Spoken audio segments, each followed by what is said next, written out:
actually had two Christmas stories that I wanted to read to you. I couldn't make up my mind because they're both so great. This book that I want to read to you today is called The Latke Who Couldn't Stop Screaming, A Christmas Story. And it's by an author named Lemony Snicket. Lemony Snicket is the same author who wrote the books A Series of Unfortunate Events, which inspired the movie that you may have seen. Lemony Snicket, just as a side note, is actually a pen name. This author's real name is Daniel Handler, but Lemony Snicket is like his secret author name. I wonder if we should have secret author names. What do you think? Do you think you should have a secret author name? I think that would be fun. A pen name is what that's called. So, this book is called The Latke Who Couldn't Stop Screaming. This story ends in someone's mouth, but it begins in a tiny village more or less covered in snow. The snow had fallen during the long night, during which children had pressed their faces to the windows, looking for a glimpse of a man who they suspected of bringing them wonderful toys. But instead, they heard a terrible noise from a certain cottage in the neighboring arrondissement, a word which here means place where something was being born. Arrondissement. This cottage was already regarded with some suspicion, as it was the only place not decorated with flashing colored lights at this time of year. The thing that was being born was a latke, a word which here means potato pancake. Do you like potato pancakes? I love potato pancakes. I make them vegan, of course. Latkes are a traditional part of the celebration of Hanukkah, a holiday commemorating a miraculous Jewish military victory. Nearly everything in this world is born screaming, and the latke was no exception. And even though the latke wasn't conceived and born the way that you and I were conceived and born, but instead was fashioned from grated potatoes, chopped onions, beaten eggs, and a dash or two of salt, once those ingredients were properly mixed, the latke was slapped into a pan full of olive oil heated to a very high temperature, and this is when it began to scream. Ah! Ah!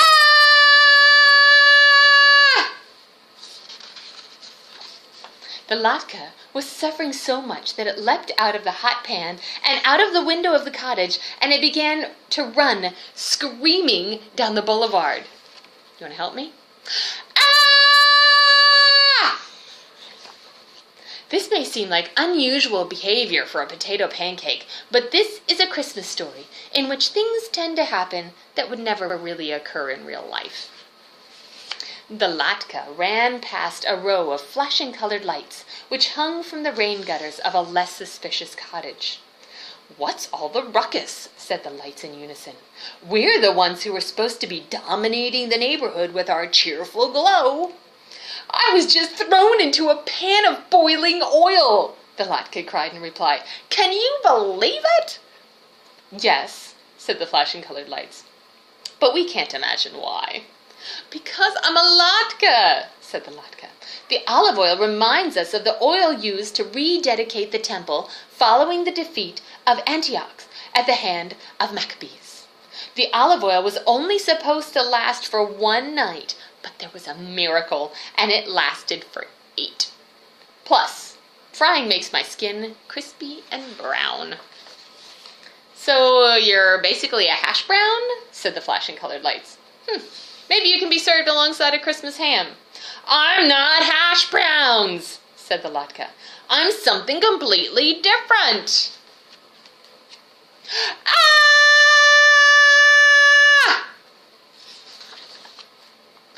Ah!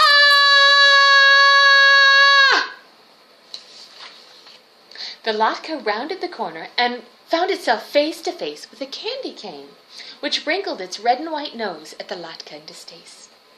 "I'm trying to sprinkle the night air with my peppermint scent," the candy cane said. "Your mouth-watering smell, not to mention all that yelping, is spoiling the effect." "My mouth-watering smell is part of the cozy feeling of Hanukkah," the latke replied. It reminds us that things are better now than they were in 175 BCE, when my people were not allowed to practice their religion. In order to study the Torah, they had to hide out in caves. And when they heard Greek soldiers approach, they pretended that they were gambling with small spinning tops called dreidels. Sort of like Joseph and Mary hanging out in the manger, said the candy cane. Someone should write a Christmas carol about you. I'm not part of Christmas, cried the Latke. It's a totally different thing.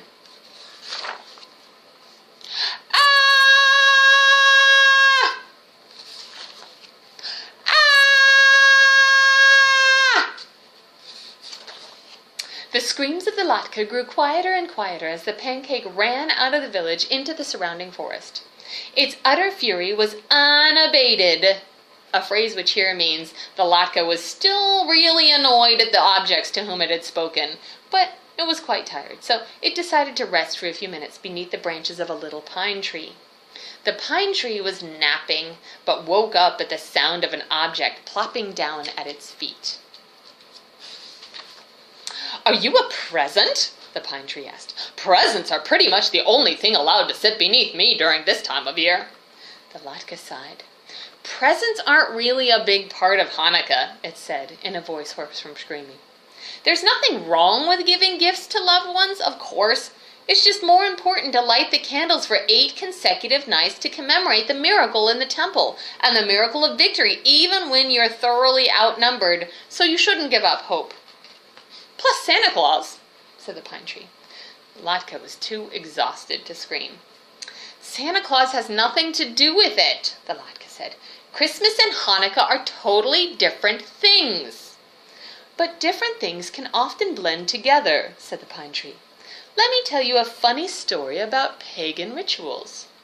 But before the pine tree could begin its story, a family came trooping through the snow, searching the forest carefully. We shouldn't have waited until the last minute to get ready for the holiday, said the father in the family, who was holding an axe. We'll never find a good one. You shouldn't give up hope, said the mother, and pointed to the pine tree. Look! It's perfect, said the daughter. Beautiful, said the son. Such a marvelous shape, said the mother. And its skin looks so crispy, said the father, and reached down and scooped up the Latke from the snow. We'll need to reheat it, of course, but this will be perfect for Hanukkah dinner, with the topping of applesauce, sour cream, or even jam. I'll refry it in oil, said the mother, to remind us of the rededication of the temple. And the triumph of the Maccabees over Antioch, added the daughter. After hiding out in caves all that time, the son chimed in. The father smiled down at the Latke in his mitten, and then stared curiously at his other hand. What was I thinking, bringing along this axe? He asked to himself. The family strolled back to the village, walking past all the cottages with flashing colored lights and smiling politely at the candy canes until they reached their own home. The family carried the Latke into their own home, which was warm and cozy, and sat down at the table, which was lit with the flickering candles of a menorah, which is a beautiful candelabra designed specifically for the holiday. It's very frustrating not to be understood in this world. If you say one thing and you keep getting told that you mean something else, it can make you want to scream. But somewhere in the world there's a place for all of us. Whether you're an electronic form of decoration, a peppermint-scented sweet, a source of timber, or a potato pancake. On a cold, snowy night, everyone and everything should be welcomed somewhere. And the Latke was welcomed into a home full of people who understood what a Latke is and how it fits into its particular holiday. And then they ate it. Ah! Oh, they ate him. The end.